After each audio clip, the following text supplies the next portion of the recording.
Voilà, gloire à Dieu.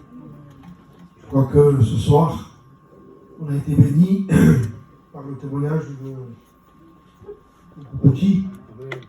On a senti la grâce de Dieu. Et c'est vrai que nous vivons des temps très particuliers aujourd'hui. On arrive à la fin. C'est la dernière ligne droite. Et quand on arrive à la dernière ligne droite, on est essoufflé. On n'a pas la pêche du début. On arrive. On y arrive. Alors ceux qui vont s'en sortir, parce que le but c'est de finir. C'est de finir, de garder la foi jusqu'à la fin et de vivre notre vie chrétienne et d'aimer Dieu. Ceux qui vont s'en sortir, c'est ceux qui vont être vrais. Parce qu'on se pose des questions, on essaye de chacun apporte ses messages, et chaque serviteur de Dieu veut faire du bien au peuple. On veut prêcher pour sauver les âmes, et on veut édifier les frères et sœurs. On veut apporter une parole de Dieu. On essaye de faire du bien au maximum. Mais vous comprenez bien qu'on n'est pas des magiciens aussi. On ne pourra pas faire ce que Jésus n'a pas fait. Il n'y avait pas personne qui prêchait comme Jésus. Vous le comprenez. En plus, lui, il prêchait, et derrière, il y a tout qui suivait. Les lépreux purifiés, les morts ressuscités, il touchait un bout de pain, des multitudes de manger. Donc, c'était le Fils de Dieu. Il était grand. Et pourtant, il était là, et beaucoup de gens ne se sont pas sauvés. Là, qui disent, si j'aurais été au temps de Jésus, moi, j'aurais été chrétien. Il y a des gens qui étaient au temps avec Jésus. Ils ne se sont pas convertis aussi. Il y a des chrétiens peuvent dire, t'imagines si on aurait un pasteur comme l'apôtre Paul? Je pense pas. Je pense que si l'apôtre Paul serait de notre vivant, on ne le voudrait pas dans nos églises. On ne voudrait pas l'apôtre Paul, l'apôtre Pierre. Jean non plus, on ne le voudrait pas. Moi, je vous promets que Jean, Paul et Pierre, ils sont ici, en France. Vous les écoutez prêcher, il y a personne qui voudrait être avec eux. Déjà, on commencera à dire, on va faire un capraga. Frère, on va là-bas. Quoi, frère? On va faire un capraga. On commencera à les critiquer. Ils sont déséquilibrés. Parce qu'ils aimaient Dieu. Leur vie, c'était Jésus. Et je crois que le message aujourd'hui, il y a plus que le message aujourd'hui qui va changer les gens. Ce sont les événements. Alors des fois, je suis là, je réfléchis, je dis Seigneur, ne permets pas que je prêche. Permets d'agir par les événements. Vous vous rappelez, quand il y avait le corona, il avait plus de succès lui que nous. Nous prêchions l'émission, repens-toi, convertis-toi. Et on disait aux chrétiens aussi, allez les frères, ensemble, allez, il ne faut pas se relâcher. Puis, voilà, même au pasteur aussi. Il faut dire au pasteur aussi maintenant. Et puis voilà, des fois on a du succès, des fois on n'en a pas trop. Et puis il est arrivé le corona. Bah, moi, quel message. T'en parler, lui. Tout le monde là, tu vois que les événements parlent plus des fois que le message. Alors on arrive au final. Et la grande question c'est, est-ce qu'on va finir la course?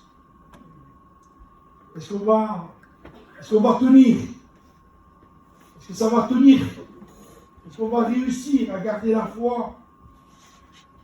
Est-ce qu'on va réussir à garder le vrai Jésus, le vrai évangile, à garder une vraie vie avec Dieu?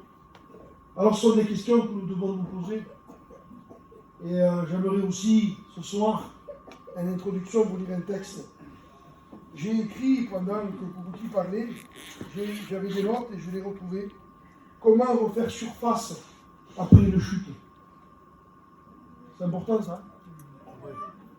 Je ne sais pas, il y a peut-être des chrétiens ici, peut-être des chrétiennes, je ne sais pas. Et parfois, il y a des chutes. On trébuche. Le diable met des... Comme disait un jour un frère, il s'est jeté des pots de banane. Et puis on y glisse dessus. Et en glissant, on peut se faire du mal. On tombe, on se casse un genou, on se casse un poignet. Il y a des il y a des chutes qui nous font du mal. Et comment refaire surface après une chute? Et je voudrais vous lire un texte justement en introduction, en parlant d'un homme qui a commencé à descendre, à couler. Boutien a parlé, il a coulé à un moment donné. Et vous savez, quand on coule, nous on dit à quelqu'un, il ne vient pas à la Réunion, il a coulé. Non. Il y a des gens qui ne viennent pas à la Réunion, je vous ils n'ont pas coulé, ils ont contact avec Dieu. Ce n'est pas la Réunion qui fait de nous les chrétiens. Maintenant, on ne peut pas dire ce que je n'ai pas dit, quand on est chrétien, on vient à l'église, parce qu'on vient voir nos frères. Dieu a voulu l'église, c'est-à-dire il veut le corps, que le corps soit ensemble, que les frères et sœurs soient ensemble. Amen, parce amen. qu'ici, on se fait du bien, on se voit, on s'édifie, on se construit, on s'encourage. On se dit, ah, ça va mon frère, venez, on se voit, ça nous fait du bien de nous voir. Voilà, et mes frères, je prie pour toi, Félix Polion. On raconte le combat aussi. Frère, priez pour moi, j'ai passé un mauvais moment. Et l'autre dit, moi aussi, les frères, j'ai un mauvais moment avec, moi, avec ma petite, mon petit. Puis, on est une famille, hein, parce que c'est ça l'église. Hein. Vous avez remarqué, dans une famille, une vraie famille qui s'estime, sont notre seconde passe. Amen. C'est vrai, amen. Ah, les familles qui ne s'estiment pas. Il y a des familles comme ça. Ils sortent dehors, ils critiquent leur frère et leur soeur. Ben, il a envie de. Tu te bon goût, il a beaucoup de mal à la jute. Mais il y a des familles qui s'estiment. Et quand il y a qu'on compte, c'est eux. On dit, vous passez des cousins. Ils ne vont pas chaque fait de rien. Vous avez des chiens. Pourquoi? Parce que l'amour couvre une multitude de fautes. Et quand une église s'aime, elle ne se fait pas du mal. Les gens se font du mal aujourd'hui. Vous n'avez pas remarqué des textes dans la Bible? Pierre, Jean, Paul. Des fois, je lis, mais je dis, que dit? Qu'il n'y ait pas de méchanceté au milieu de vous. Oui. Il n'y a pas de méchanceté dans l'église. Oh oui. J'ai trouvé plus de méchanceté dans les églises que dehors avec les païens. Ça fait 25 ans que je marche avec Dieu. J'ai plus vu de méchanceté dans le monde évangélique qu'avec les païens. Les païens parfois sont plus gentils, plus serviables, plus honnêtes, plus vrais et plus humbles. Alors en introduction, je vous parle de ça. Il faut qu'au milieu de l'église est une famille. Et l'église, elle est là pour s'aimer. Elle est là pour prendre soin l'un de l'autre. Voilà. Elle aime ses frères. La Bible dit, pardonnez-vous réciproquement. Comme Christ vous a pardonné. Vivez entre vous dans le pardon. Vivez dans le pardon entre vous. Aimez-vous. C'était les exhortations de ces hommes, ça. Aimez-vous. Voilà ce que dit Pierre. Ayez un amour sincère. Moi, je vous dis, il y a l'amour. C'est suffisant. C'est moi, j'ai dit, Max, avec l'homme, avec Fouli et Nénette, aimez-vous, il y a l'amour au milieu de vous. Ça suffit. Mais pourquoi je vais rajouter sincère? Parce que des fois, il y a un amour qui n'est pas sincère. Et la Bible dit, il y a un amour, et il y a un amour sincère. Combien de temps particulier? Un temps très particulier. Tout à l'heure, on mangeait avec les frères et on parlait. Pacha disait qu'il est bon, qu'il est doux à des frères de demeurer ensemble. Il parlait sur ça, sur ce texte-là. Et j'écoutais, moi, avec le petit. Il est bon et doux à des frères de demeurer ensemble. Il dit que c'est bon d'avoir des frères. Et je dis, c'est vrai, c'est bon. Ah oui, il n'y a pas plus beau que d'avoir des frères. Et après, j'ai rajouté un point. Et j'ai dit, mais des vrais frères. Parce que la Bible dit qu'il y a des faux frères aussi. C'était qui dans la Bible, ça? Vous avez des vrais frères et vous avez des faux frères. Et l'apôtre Paul dit, j'ai été en péril parmi les faux frères. Au milieu de faux frères, votre vie est en jeu. Mais quand il y a des vrais frères, une vraie communion fraternelle, une communion dans la lumière, une communion avec vérité, une communion sincère, eh bien Dieu permet à chacun de nous, on se construit les uns aux autres, on se soigne, on se couvre, l'amour couvre, on se pardonne, et puis l'Église elle avance. Je voudrais vous lire un texte que j'ai aimé, comment refaire surface après une chute. Vous savez, je vous parle de minutes, par exemple, d'une chute qu'on peut faire. Une chute, ça peut être un découragement. Ça peut être une persécution. Il peut y avoir une persécution, il peut y avoir une chute, il peut y avoir un découragement. Et ce qui est difficile à un homme, une femme de Dieu, parfois, quand vous vivez une chute, un combat spirituel, c'est de se relever de ça. C'est de faire face à ça. Et il faut connaître la parole de Dieu pour pouvoir remonter. Amen. Je disais une fois, il faut connaître le Dieu de la sainteté. Si vous ne connaissez pas Dieu de la sainteté, jamais de la vie vous serez agréable à Dieu. Mais il est important de connaître le Dieu du pardon. Parce qu'il est très important de connaître le Dieu du pardon. Parce que quand vous allez, si vous voulez bien, parfois régresser dans votre vie, parce que vous ne serez pas toujours en haut, vous n'aurez pas toujours envie, vous ne serez pas toujours des hommes de prière. Il faut être un homme de prière, mais parfois, on n'est pas toujours, tous les jours, un homme de prière. Il y a des moments difficiles parfois, des choses qui se lèvent. Et j'ai lu un texte que j'ai aimé, je voudrais vous le lire, dans le livre des Juges, au chapitre 16 et verset 21. Les Philistins le saisirent et lui crevèrent les yeux. Les Philistins ont attrapé Samson. Alors vous allez me dire, on l'a attrapé parce qu'il c'est le mérité qu'on l'attrape. Il a joué, il a négligé. Vous avez raison. Parce qu'on sème, on récolte. C'est tout à fait normal. C'est normal. Les choses n'arrivent pas par hasard. Les Philistins n'ont pas attrapé Samson comme ça d'un coup. Non. Il y a eu un processus de glissade, un processus de négligence, un processus d'éloignement. On ne tombe pas comme ça, on ne s'éloigne pas comme ça. Vous le comprenez? Alors, il y a eu tout un processus. Il s'est éloigné, il s'est refroidi, il a négligé, il s'est refroidi, il s'est éloigné petit à petit, doucement. Il a commencé à jouer. Il avait fait le vœu de Nazaria. C'était un homme consacré, lui. Lui, c'était pas quelqu'un qui buvait des liqueurs fortes, il ne touchait pas au vin. Et à un moment donné, vous le voyez se promener dans les vignes. Donc, il commençait à s'approcher de l'interdit. Et on le sait, quand on s'approche de certains interdits, on n'est pas fou. Des fois, on dit Seigneur, parle-moi. Il dit, prophète, je te parle, tu le sais. Des fois, on fait les fous de ce qui est. Dieu parle, tu le sais. Dieu n'a pas besoin de te parler pour savoir ce que tu as fait, que c'est mal. Tu le sais déjà. Donc, on n'a pas besoin d'attendre une réunion parfois pour pouvoir se repentir. Il va être question de ça ce soir. Je voudrais vous parler de la vraie repentance dans la Bible. Amen. Je voudrais vous parler de la vraie communion parfaite. Amen. Et tout à l'heure, nous allons parler d'une histoire et d'un homme qui est dramatique. Jésus donne une parabole dans l'évangile de Luc. Il parle de la brebis, de la drachme perdue, du fils prodigue. Vous êtes d'accord? Vous me comprenez là?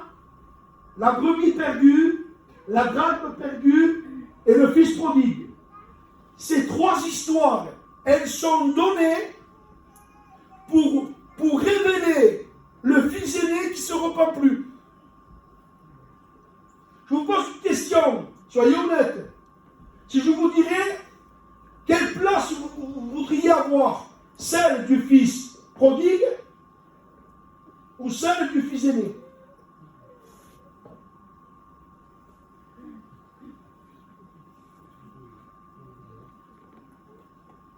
J'ai pas compris. Celle du fils prodigue. Comme frère, c'est ce que il a été avec les cochons. Il était tout sale.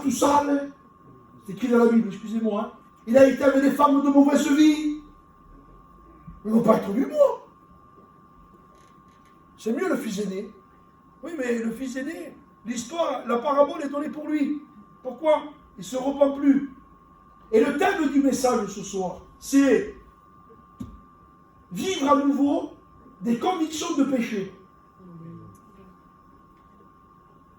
Le vrai chrétien, la vraie chrétienne, le vrai homme de Dieu, la vraie église de l'esprit, celle qui est en contact avec Dieu, même si tu trébuches.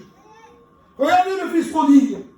Il est parti de la maison. C'est grave, ne le faites pas. Hein. Ne le faites pas. Part de la maison. Il abandonne Dieu. Voilà, bon, croyez-moi qu'il a été critiqué. À Bishop Café. Hein? Et c'était le fils aîné qui le critiquait. Qui c'est qui a critiqué le fils prodigue? C'est le fils aîné. Mais pour qui Jésus se fait plus du souci? Pour le fils aîné. Le fils prodigue, dans la boue, avec les cochons, dans le péché. Enfin, pas dire ce que j'ai pas dit, hein. J'ai pas dit qu'il fallait dans le péché. Hein. Mais il est tombé. Et ça a été déclaré. Tout homme se billet. Puis à un moment donné, il y a une prise de conscience. Il a à nouveau revécu une conviction de péché. Et la Bible dit dans Jean, il dit j'enverrai mon esprit.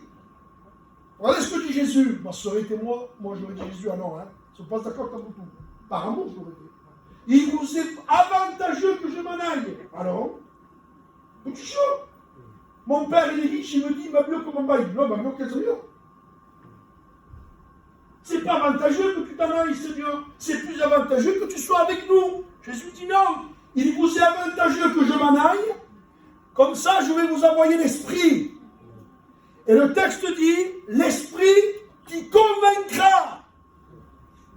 Voilà le but de l'esprit. C'est de nous amener à des convictions. À des convictions de péché. Pas essayer de chercher un apaisement de réunion. Excusez-moi, l'homme qui était à la piscine de Bethesda et qui était paralytique, tous ceux qui étaient malades à l'intérieur de cette piscine, il y avait des boiteux, il y avait des malades, toutes sortes de malades. La piscine de Bethesda, c'était la maison de la miséricorde. Mais dans cet endroit, il n'y avait plus des convictions de péché, on ne parlait que de guérison. C'est un peu les réunions d'aujourd'hui. Guérison, bénédiction, guérison, bénédiction, guérison, bénédiction. La bénédiction, il te bénit, il te bénit, il te bénit, il te bénit. C'était ça la piscine de Bethesda. Guérison, guérison. Un boiteux marché, guérison. Et puis au moment donné, Jésus rentre dans cet endroit. Et il voit que les choses ne vont pas. Alors il a un contact avec la personne. Il dit, écoute, il dit, toi, ça fait 38 ans que tu es malade. Est-ce que tu voudrais être guéri? Jésus lui pose la question parce que cet homme va répondre quelque chose de très profond. Il va lui dire, Seigneur, je n'ai personne pour me jeter dans la piscine. Il est pris aussi par le système. Il est pris par le système religieux de la réunion. Et Jésus veut le sortir de là. Parce que Jésus veut un face à face avec lui. Jésus veut vivre une conviction. Il veut l'amener à une conviction. Alors Jésus le sort. Il dit, écoute, je vais te guérir. Prends ton lit et marche. Et de suite après, au bout d'un moment, on lui pose des questions. Qui est celui qui t'a dit prends ton lit et marche? Il dit, je ne sais pas celui qui m'a guéri. Il ne sait pas trop. Et le texte dit, depuis Jésus le trouva dans le temple. Et c'est là. Là, c'est la vraie réunion. Et dans le temple, Jésus rentre. Et qu'est-ce qu'il dit Jésus à cet homme? Jésus va dire à cet homme ce que vous n'entendrez jamais dans la piscine de Bethesda. On n'entend pas ce message-là. À la piscine de Bethesda, on n'entend pas ce message. On ne parle que de guérison à la piscine de Bethesda. On ne parle que de bénédiction. Mais au temple, on entend le vrai message. Au temple, on entend ce message. Tu as été guéri? Lui dit oui. Écoute maintenant ma recommandation. Ne marche plus. Et Dieu veut amener les véritables chrétiens, les vrais hommes de Dieu. Dieu veut m'amener à moi, à une vraie conviction de m'éloigner du péché. Mais qu'est-ce que tu dis, pasteur? Mais t'es un pasteur, toi. Tu ne vis pas dans le péché. Vous savez, un peu de pasteur vit dans le péché. Mais oui, on peut être pasteur et être menteur. On peut être pasteur et être un fraudeur. On peut être un pasteur et pas être un mondain. On peut être un pasteur et vivre dans l'adultère. c'est pas le titre qui me garde de ne pas faire le mal. Alors moi, je sais que pour me sauver, j'ai besoin de l'esprit et j'ai besoin de vivre des convictions. Parce que je connais le vrai évangile. Moi, cet évangile-là, il te bénit, moi, il faut pas. Non, ne me bénis pas, mais c'était... Moi, j'ai besoin de Dieu. Moi, j'ai besoin de l'esprit, de la parole. J'ai besoin que Dieu m'amène dans le secret. J'ai besoin d'avoir une face-à-face tous les jours avec lui. J'ai besoin de marcher, de communion. J'ai besoin de parler avec Dieu. J'ai besoin de parler. Je veux parler avec Dieu seul. J'ai besoin de communion, de contact avec Dieu. Parce que le Saint-Esprit veut nous amener des convictions. Des convictions profondes de péché. Ou qu'est-ce que je dis? Qu'est-ce que je regarde? Qu'est-ce que je complote? Parce que croyez-moi qu'il y en a des complots. Hein? Alors l'Esprit veut nous amener à des convictions. Et c'est ce qui se passe pour Samson. On lui crève les yeux. Écoutez ce verset. On le fit descendre à Gaza. On le lie avec des chaînes et des rênes. Il tourne la meule dans la prison. Voilà le constat. C'est le fils prodigue. C'est le même exemple. Il tourne dans la prison. Il est lié de chaînes. Il a les yeux crevés. Il est mal en point. Hein? Oui ou non? Oui ou non? Il est mal en point. Toi tu diras, mais moi je ne suis pas lui. Mais des fois il vaudrait mieux. Il vaudrait mieux parfois. Des fois, il vaudrait mieux parfois qu'on prenne conscience où j'en suis. Je te pose une question simple, mais je sais que ça va t'embêter, ça va t'agacer. Je le sais, mais je vais te la poser. Est-ce que tu lis ta Bible?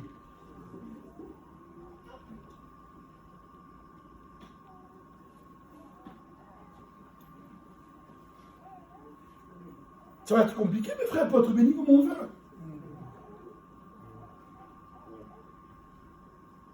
Donc, excusez-moi, je vais bientôt finir. Qui on invite encore? Qui tu vas faire venir encore? Parce qu'à un moment donné, tout ça, ça va s'arrêter, mes frères. Moi, je suis pas un prophète, je suis un prédicateur simplement. Mais vous le savez que ça va s'arrêter.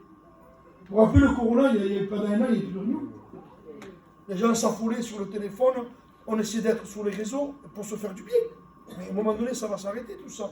La piscine de Bethesda, elle a fermé. J'ai été à Israël, moi, il y a 10 ans en arrière. J'ai été à la piscine, j'y ai été. C'est fini, il n'y a plus de piscine. Il n'y a pas mes algues, il peut me. Parce que les choses religieuses s'arrêtent. Les endroits religieux ferment après.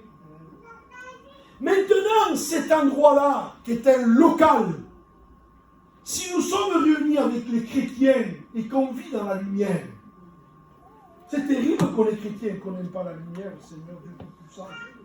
Moi, j'ai vu des chrétiens, ils n'aiment pas la lumière. J'ai vu des chrétiens, ils n'aiment pas être dévoilés. Mais il n'y a pas plus beau que d'être dans une réunion et d'écouter la parole de Dieu et que Dieu nous parle et qu'il nous dévoile. Il n'y a pas plus beau. Moi, je m'assois, mais combien de fois ça m'est arrivé? J'écoutais. Et Dieu me parlait à travers la parole de Dieu. Et Dieu dévoilait mon cœur. Mais moi, tu m'as parlé, Seigneur. Tu m'as parlé. Il y a un texte qui me bouleverse, que je lis depuis au moins 10 jours. Et je le lis et je le relis. Il y a un passage qui fait peur dans la Bible. Je vous l'explique. C'est la Genèse chapitre 2, verset 2. Au moment donné, je fais vite fait. Caïn tue Abel. D'accord? Abel, il meurt. Caïn, il fait toute sa génération. Et toute cette génération, elle est corrompue. C'est l'apostasie totale. Vous le savez, vous l'avez appris tout ça, les frères. Il va y avoir ceux qui vont faire le commerce. Le commerce, c'est eux qui l'ont inventé. Ceux qui vont faire les armes forgées, les épées, des couteaux, pour donner des coups de couteau à l'autre. Dans le temps, on ne donne plus des coups de couteau, mais on se sert de la Bible pour donner des coups de Bible. Des coups de texte, on fait du mal, on est méchant. Alors, toute cette génération-là va naître une génération d'hommes impies, sans l'esprit, des hommes qui n'ont pas l'esprit de Dieu. Et puis ça va mal, très mal. Et puis Dieu, par la grâce de Dieu, la Bible dit que Adam connut sa femme, et elle enfanta Seth. Et puis Seth eut un fils, du nom d'Énoch. Puis Énoch, la Bible dit, c'est alors, à partir de là, C'est alors que l'on commença à invoquer le nom de l'Éternel. Et j'ai lu, dans ma Bible, moi, j'ai prié, j'ai compté. Ils sont restés 150 ans sans prier. C'est pour ça qu'il y a la confusion. J'ai compté. De Caïn à Enoch, il y a 150 ans. Si vous ne priez pas, écoutez bien ce que je vais te dire. Je veux que tu m'écoutes, écoute bien. Si tu es un chrétien baptisé et que tu ne pries pas et que tu n'as pas un contact avec Dieu, tu vas faire des choses de plus graves que même païen tu ne faisais pas. Tu entends ce que je dis ou pas? Je veux te le répéter encore. Si tu es un baptisé, un chrétien, une chrétienne et un prédicateur, et qu'on n'ait pas des hommes de contact avec Dieu, avec la Bible et dans le secret, et qu'on ne prie pas, qu'on ne parle pas avec Dieu, on fera des choses pires que même païen on n'a pas fait. Parce que Dieu va dévoiler le vrai fondement des cœurs. Tu es découragé, t'inquiète pas, il te relèvera. J'ai connu le découragement, Dieu m'a relevé. Amen. Tu es attristé, il te redonnera la joie. Ne t'inquiète pas, tu n'as pas de sous, il te bénira, t'exaucera. Mais si tu restes dans une position et que tu ne veux pas avoir contact avec Dieu, que tu es une femme baptisée qui met le foulard et qui ne veut pas connaître Dieu, tu ne veux pas le connaître, tu ne veux pas lui donner du temps, tu ne veux pas lire la Bible, tu ne veux pas apprendre, tu ne veux pas connaître Jésus, tu ne lui parles pas, tu ne parles pas avec Jésus, tu entends parler Jésus à la réunion, tu entends les prédications, mais toi tu n'entends pas Jésus te parler à toi directement. Il va venir un temps, les frères, où je suis en train de voir, il y a des hommes qui deviennent fous. On va devenir fous si on n'a pas l'esprit. Je vous le promets que c'est vrai. On va devenir fous. Se vantant d'être sages, ils sont devenus fous. On vient un temps trop compliqué. C'est trop dur. On a besoin d'une réflexion, de rentrer à nous-mêmes. Et le Seigneur lui dit ça à cet homme. Il amène au temple et dit, je t'ai guéri, maintenant écoute-moi, comme je ne veux pas que tu pêches. Et Enoch a commencé à prier, il a commencé à prier. Et par la grâce de Dieu, Dieu a exaucé une génération d'hommes purs et nés. Des hommes qui ont commencé à chercher Dieu. Ils ont commencé à chercher Dieu. Et puis il est né toute cette génération pure jusqu'à Noé. Et un passage est magnifique dans le livre de la Genèse au chapitre 6 et verset 2. Et Dieu dit, parce qu'il regarde le monde, et il voit la corruption, il voit le mal, il voit les hommes, il voit la violence, il voit il vit que les hommes n'étaient portés qu'au mal, à la violence, que le mal. Alors, écoutez ce texte, c'est terrible. Alors le Seigneur dit, mon esprit ne contestera pas toujours. Et quand j'ai lu ça, j'ai compris quelque chose. Ça veut dire que tant que Dieu conteste avec nous, c'est qu'il a espoir qu'on change. Je voudrais vous poser une question. Est-ce que vous aimez quand Dieu vous conteste?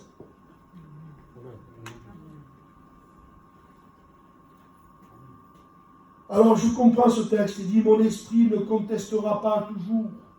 Ça veut dire que Dieu avait contesté. C'est-à-dire, qu'est-ce que ça veut dire contester? Je ne suis pas d'accord. Je ne vous approuve pas. Je ne suis pas d'accord avec cette conduite. Je conteste contre toi. Et là, d'un coup, Dieu, il va commencer à dire quelque chose de terrible. Il dit, je ne contesterai pas toujours. Ah non, Seigneur, conteste encore. Hein. Tant que Dieu conteste, ça veut dire qu'on est avec lui.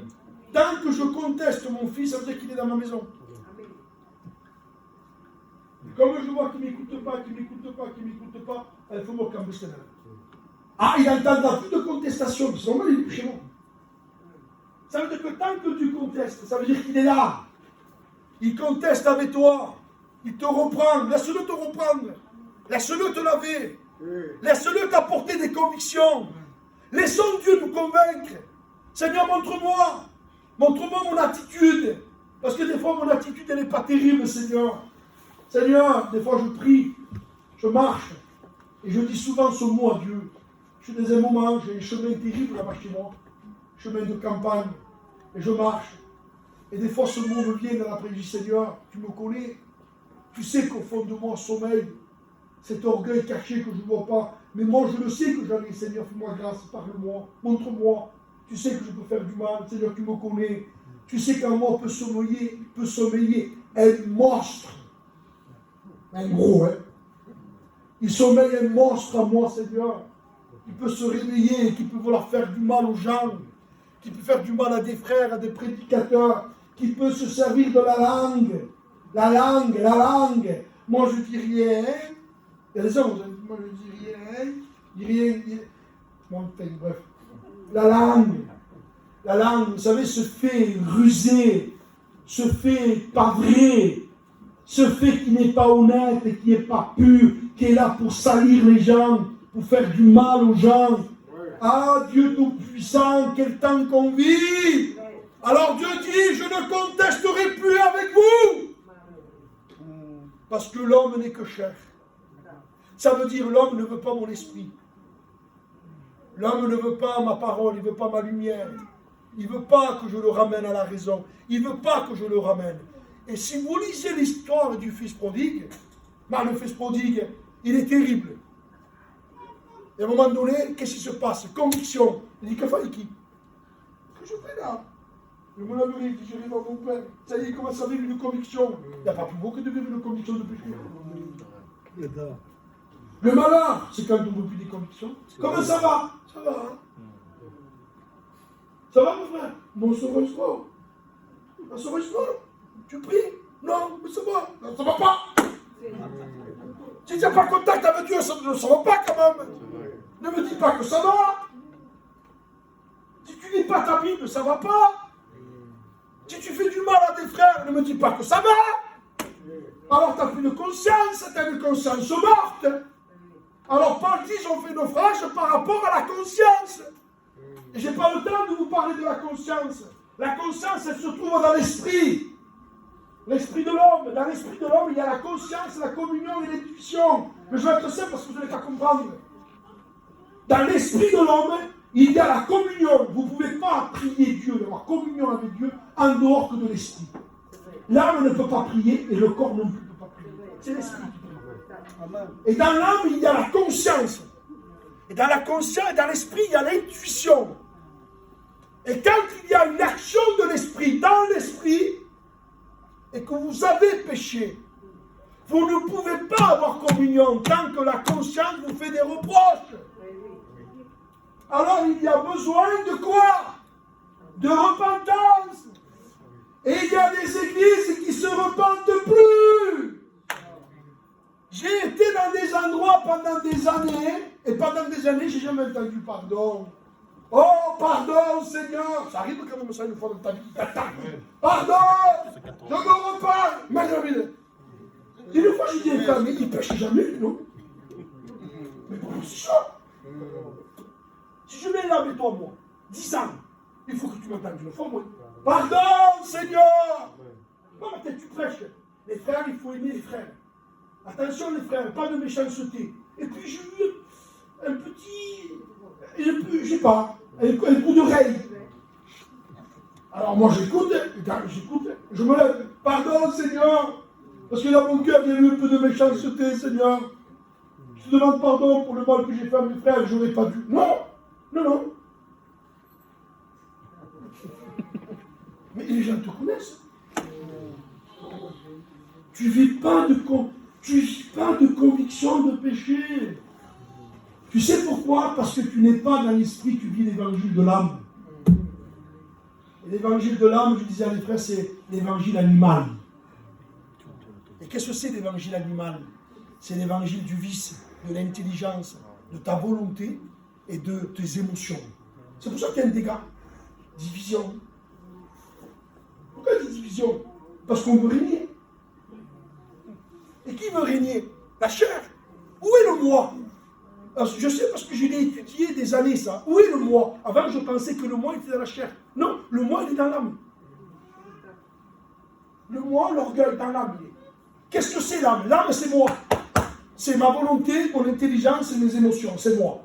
Et moi ça ne me va pas que vous y gère. Non, ça ne va pas moi. Je veux gérer moi aussi. Alors que je fais, je veux gérer. Alors, comme je disais à des frères une fois dans un culte, on a le droit de vouloir une place, mais dans la lumière. Voilà, les frères, je voudrais, j'aurais à cœur, moi, si un jour Dieu me le permet, de me présenter pour cette fonction. J'ai le droit. Et tu n'as pas le droit de me faire du mal. J'ai le droit de demander un poste. J'ai le droit. Mais ça se fait dans la lumière. Tu vois, Founi, aujourd'hui c'est toi, peut-être un jour je me présenterai moi aussi, je te donnerai coup de main, ce sera moi. Mais pas de problème. Mais pourquoi pas la mienne? Là, maintenant, c'est satanique maintenant. Maintenant, c'est diabolique. Et la Bible dit, homme à division, homme sensuel n'ayant pas l'esprit. Alors j'ai dit à un frère pendant 2 ans, éloigne-toi d'eux. C'est la Bible qui a raison. Il a dit, mais tu avais raison. Mais j'ai toujours raison. Parce que la Bible, on ne peut pas aller contre la Bible.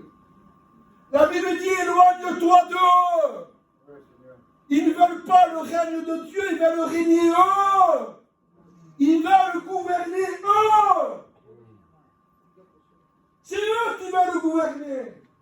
Et ils sont capables de tout exposer s'ils ne gouvernent pas. Et on s'en va. À Poudisina. Va-t'en. Mais partez, pour l'amour de Dieu, partez. Mais c'est pas pour ce que ça passe, vous voyez. Mais qu'est-ce qui se passe? Mais moi je le sais ce qui se passe. Il n'y a plus l'esprit de Dieu. Parce que c'est pas possible qu'on agisse comme ça. Ah, c'est pas possible. Le fruit de l'esprit, c'est l'amour, la joie, la paix, la tempérance, la bénignité, la maîtrise de soi. C'est l'esprit de Dieu. Et s'il me faut me séparer pour des frères, parce que moi je dois régner, je peux faire un pas régner et laisser la place à mes frères. Quel temps qu'on vit! Il y a un texte qui me poursuit depuis 2 ans.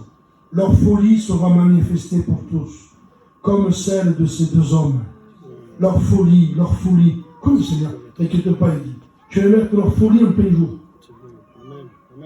Parce que quand tu n'es pas vrai, Dieu va te dévoiler. Il va te dévoiler. Même toi, tu dis, mais qu'est-ce que tu fais? Tu l'auras fait. Parce que Dieu te dévoilera. On ne joue pas avec Dieu. On ne joue pas avec l'œuvre de Dieu. On ne joue pas, on ne se fait pas du mal, on ne se fait pas des croche-pattes entre nous. On ne se dispute pas entre nous. En ce moment, le pasteur Sangelo, eh bien, béni soit Dieu. Et plus tard, ce sera Michael. Et aidez-vous. Ne vous faites pas du mal. Mais pourquoi se faire du mal pour un poste? Mais pourquoi? Je suis resté là avec vous, je me suis réjoui. Mais pourquoi je vais faire du mal à mes frères pour un poste? Pourquoi? J'ai la place, je suis un serviteur de Dieu, je prêche, je prie pour les malades. Je n'ai pas besoin d'être titre. Je suis ce que je suis déjà. Amen. Pourquoi se faire du mal? Pourquoi user de tricherie, de ruse? Pourquoi? Et cet homme ne vit plus de conviction. Le fils est né dans la maison, il ne vit plus de conviction. J'ai toujours remarqué que ce sont toujours les aînés qui font des problèmes. C'est le vieux.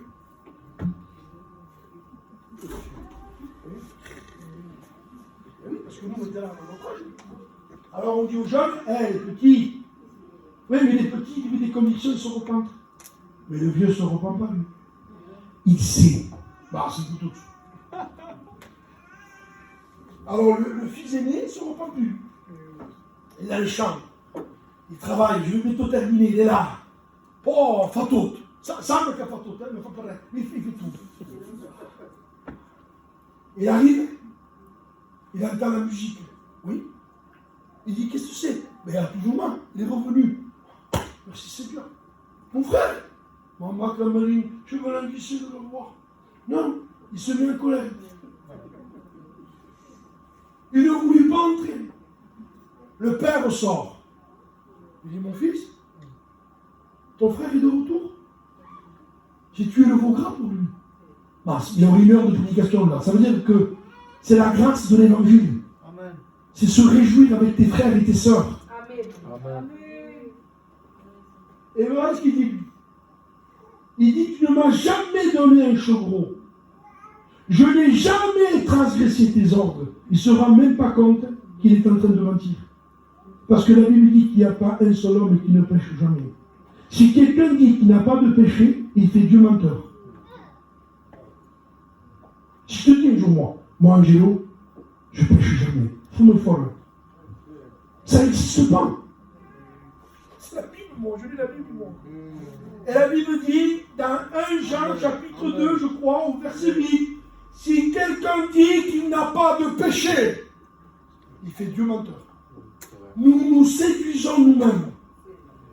Alors là, c'est la plus grande séduction, c'est quand on est séduit par nous-mêmes. Et j'ai compris pourquoi le fils aîné il était méchant. C'est parce qu'il se croit juste. Il se croit juste. Et quand on se croit juste, quand on se croit bon, on est méchant avec les autres. Il ne vit plus de conviction de péché. Il ne vit plus ça. Dieu vous nous a menés. Je voudrais terminer par ce verset. Je finis maintenant. Alors il est comment il est. Il est comment il est. Les Philistins, les yeux crevés, les chaînes, tournent la main. Pardon, quelle situation. Mais regardez si c'est beau. Ça c'est la grâce. Mais cependant, ses cheveux recommencèrent à croître. Amen.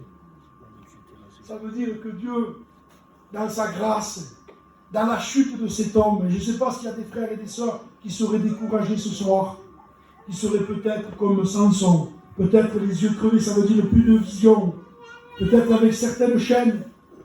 Il y a peut-être des choses qui se sont mises sur toi, frère. Oh, je suis ta grâce. Peut-être des choses mauvaises. Peut-être que tu fais des choses, tu fais du mal à Dieu.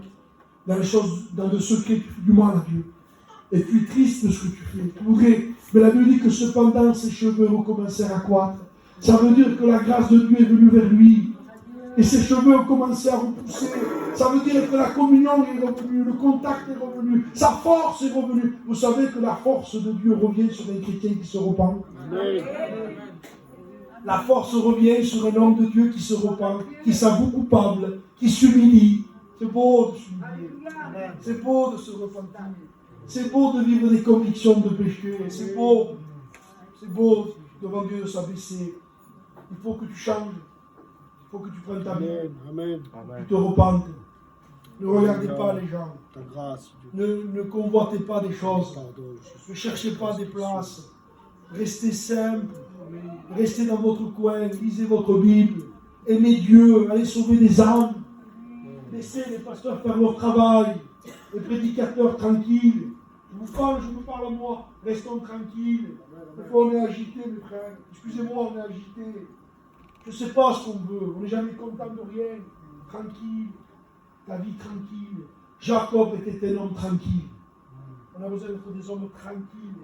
Vous savez, il y a quelque chose qui me fait peur. C'est que parfois on ne se rend pas compte, on peut être des hommes remuants. Des fois, il y a des hommes remuants au milieu de nous. La Bible dit, quand tu verras des hommes, il dit, remuants, éloigne-toi d'eux. Ils remuent. Et ils ont une force terrible, c'est leur langue. Tout à l'heure, un frère me disait certaines choses. Vous parlez que les gens, vous savez, avec la langue, on tue les gens. On tue les gens avec la langue. On tue des familles, on tue des chrétiens, on tue des ministères. On dit des choses qui ne sont pas vraies. On a besoin de faire attention. Fais attention à ce que tu dis. Fais attention comme tu parles. Veille sur ton langage. Veille sur ton langage. Sois sage. Sois humble. On a besoin de la grâce de Dieu. Je voudrais terminer avec ça. Soyons des hommes. Faisons face à l'œuvre. Ne cherchons pas à rester bien avec les gens. Aimons les gens, mais cherchons à plaire à Dieu. Amen. Simplement. Aimons Jésus. Amen. Cachons-nous. Si on doit faire notre réunion, faisons-la. Occupons-nous de nos maisons et cachons-nous dans le Christ. Frère, bien temps, ça fait peur. C'est la vérité, ça ne pas. On vit un temps de peur. Alors, plus que jamais, vivons dans la paix. Soyons des hommes de paix. La Bible dit, ceux qui procurent la paix seront appelés fils de Dieu.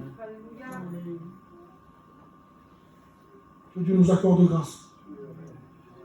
Mais moi, je veux vivre des convictions de péché. Parce que si l'esprit ne me convainc plus, ça veut dire que je suis loin de lui. Si Dieu ne conteste plus avec moi, laissez-moi terminer. Mon esprit ne contestera plus, parce que l'homme n'est que chair. Dernier verset. Et que dit Dieu? Ça y est, il dit, mon jugement maintenant arrive. Alors les jours de l'homme ne seront que de 120 ans. Ça veut dire que Dieu avait décidé d'envoyer le déluge. Qu'est-ce que c'est mieux? Que Dieu conteste ou que Dieu envoie le déluge? S'il conteste, ça veut dire qu'il ne jugera pas. Il te parle, il conteste avec toi, il te parle, il te reprend, il te corrige, laisse-le faire. Ne te fâche pas. Ah, moi je ne veux plus, moi, ma belle, hein. Donc, bon, écoute, frère, alors on dit, mon esprit ne peut plus te contester, non. Parce que tu n'es que chair, tu ne veux pas l'esprit, non. Alors il dit, tes jours, il dit, ne seront que de 120 ans. C'est-à-dire que Dieu est en train de prophétiser, il dit, dans 120 ans, j'enverrai le déluge. Et 120 ans après, Dieu a envoyé le déluge. Parce que Dieu ne pouvait plus reprendre cette génération. Et une des qualités essentielles pour l'Église et pour les chrétiens, c'est aimer la vérité. Amen. Amen. Amen. Il y a un des signes les plus graves pour un homme de Dieu, pour l'Église, un des signes d'apostasie les plus graves de l'œuvre de Dieu, c'est quand on commence à lire la vérité. Tant qu'on aimera la vérité, pour nous-mêmes, elle nous sauvera. Elle nous sauvera. Tant que Dieu me parlera, il me dira, hé, je ne suis pas d'accord avec toi. Ne fais pas ça. Ne va pas là-bas. Tant que Dieu me parlera et qu'il me reprendra, alors pour moi il y aura espoir. Et au jour que je fermerai mes oreilles, au jour que mon cœur se fermera, au jour que je ne voudrai plus la vérité, au jour que je voudrais qu'on me laisse tranquille et que je voudrais faire ce que je veux, l'apostasie a commencé. Que Dieu nous accorde grâce. Lire un max de prière, Dieu vous bénisse. Alléluia.